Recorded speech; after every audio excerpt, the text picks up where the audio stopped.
19 июл асосгузори сулҳу ваҳдати миллӣ пешвои миллат президенти ҷумҳурии тоҷикистон муҳтарам эмомалӣ раҳмон дар ҳошияи ҳамоиши нахустини шӯрои сарони давлатҳои осиёи марказӣ ва кишварҳои арабии халиҷ дар шаҳри ҷиддаи подшоҳии арабистони саудӣ бо президенти ҷумҳурии қазоқистон муҳтарам қосимжомарт токаев мулоқот карданд. дар рафти суҳбат маҷмӯи масоили шарикии стратегии ду кишвар мавриди баррасӣ қарор дода шуд. президенти мамлакат муҳтарам эмомалӣ раҳмон вохӯриро боз як имкони хуб барои муҳокимаи вазъи кунунӣ ва дурнамои муносибатҳои дӯстиву ҳамкории Тоҷикистону Қазоқистон маънӣ дод карданд. изҳори итминон карда шуд ки татбиқи пайгиронаи мувофиқаҳои қаблан байни ду кишвар ҳосилшуда барои таъмиқи муносибатҳои шарикии стратегии Тоҷикистону Қазоқистон мусоидат хоҳад кард. дар ин робита ҷонибҳо рафти омодагиро ба чорабиниҳои муштараки дуҷониба ва бисёрҷонибаи минтақавию байналмилалӣ дар пеш истода мавриди муҳокима қарор доданд. дар ҷараёни мулоқот ҳамчунин баррасии дигар мавзӯъҳои мавриди таваҷҷӯҳ сурат гирифт.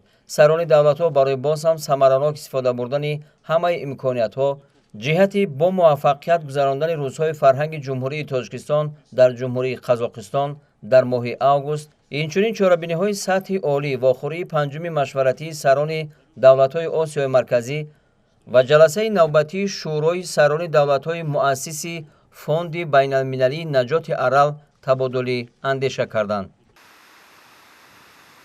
19 июл асосгузори сулҳу ваҳдати миллӣ пешвои миллат президенти ҷумҳурии Тоҷикистон муҳтарам Эмомалӣ Раҳмон дар ҳошияи ҳамоиши нахустини шӯрои сарони давлатҳои осиёи марказӣ ва кишварҳои арабии халиҷ дар шаҳри ҷиддаи подшоҳии арабистони саудӣ бо президенти ҷумҳурии Узбекистон муҳтарам Шавкат Мирзиёев мулоқот карданд.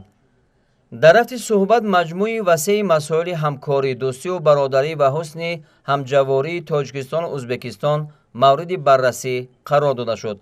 президенти мамлакат муҳтарам Эмомалӣ Раҳмон аз ҳолат ва сатҳи имрӯзаи муносибатҳои ду кишвар ва тадбирҳои ҳукуматҳо ҷиҳати таъмиқи робитаҳо изҳори қаноатмандӣ карданд.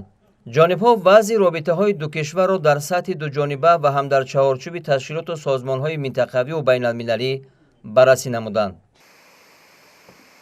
19 июл асосгузори сулҳу ваҳдати миллӣ пешвои миллат президенти ҷумҳурии Тоҷикистон муҳтарам Эмомалӣ Раҳмон дар шаҳри ҷиддаи арабистони саудӣ дар ҳошияи нахустии нишасти сарони давлатҳои осиёи марказӣ ва кишварҳои арабии халиҷ бо валиаҳд ва раиси шӯрои вазирони подшоҳии арабистони саудӣ шоҳзода Муҳаммад ибни Салмон Оли Сауд мулоқот карданд. дар рафти вохӯрӣ маҷмӯи васеи масоили ҳамкории Тоҷикистону подшоҳии арабистони саудӣ баррасӣ гардид. президенти мамлакат муҳтарам Эмомалӣ Раҳмон ба валиаҳд ва раиси шӯрои вазирони подшоҳии арабистони саудӣ шоҳзода Муҳаммад ибни Салмон Оли Сауд аз пазироӣ ва ба ҷониби Арабистони Саудӣ барои ҳусни таваҷҷӯҳ ва меҳмоннавозии самимӣ сидқан изҳори сипос карданд. ҷонибҳо нишасти аввалинро дар қолаби Осиёи Марказӣ Халиҷ рӯйдоди муҳим дар таърихи муосири робитаҳои машваратҳои ду минтақа арзёбӣ карда изҳори итминон намуданд ки натиҷаҳои он ба тақвияти риштаҳои дӯстӣ ва пешбурди ҳамкориҳои судманди ҷонибҳо мусоидати муассир хоҳанд кард. дар рафти мулоқот тарафҳо аз роҳандозӣ ва тақвияти муколамаи стратегӣ миёни давлатҳои Осиёи Марказӣ ва кишварҳои аъзои шӯрои ҳамкории кишварҳои арабии халиҷ ҷонибдорӣ намуданд.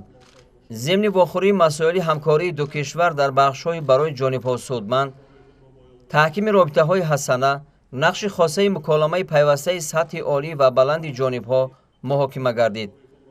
ҷонибҳо дар рафти мулоқот ба рушду густариши робитаҳои сиёсӣ, тиҷоративу иқтисодӣ дар чаҳорчӯби Кумитаи муштараки дӯстии парлумонӣ, Комиссияи муштараки байниҳукуматии ҳамкории иқтисодию тиҷоратӣ ва илмиву техникӣ, Форуми сармоягузории ду кишвар ва Фонди рушди Саудӣ таваҷҷӯҳ зоҳир карданд. тавсеяи ҳамкориҳо дар бахшҳои энергетика, нақлиёт, ҳамчунин коркарди маҳсулоти кишоварзӣ, саноати сабук, хӯрокворӣ, дорусозӣ ва истихроҷи маъдан аз самтҳои барои ҳарду ҷониб судовар арзёбӣ гардид.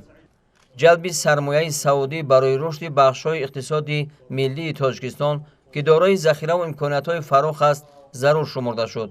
тавсияи минбаъдаи робитаҳои фарҳангиву башарӣ омили муҳими таҳкими дӯстӣ безаволу бародарӣ байни мардумони ду кишвар маъни дод гардид. ҷонибҳо зимни суҳбат ҳамчунин масъалаи рушду таҳкими ҳамкориҳоро дар соҳаҳои илму маориф, сайёҳӣ, тандурустӣ ва варзишу ҷавонон баррасӣ карданд. густариши ҳамкории кишварҳо дар арсаи амниятӣ аз ҷумла ҷиҳати муқовимат ба хатару таҳдидҳои муосир аз мавзӯъҳои дигари мулоқот буд, ки ҷонибҳо атрофи онҳо табодули афкор намуданд. дар охири мулоқот президенти мамлакат муҳтарам Эмомалӣ Раҳмон аз валиаҳд ва раиси шӯрои вазирони подшоҳии Арабистони Саудӣ шоҳзода Муҳаммад ибни Салмон Оли Сауд даъват ба амал оварданд, ки дар вақти барояшон мусоид бо сафари ҷавобии расмӣ ба Тоҷикистон ташриф оранд.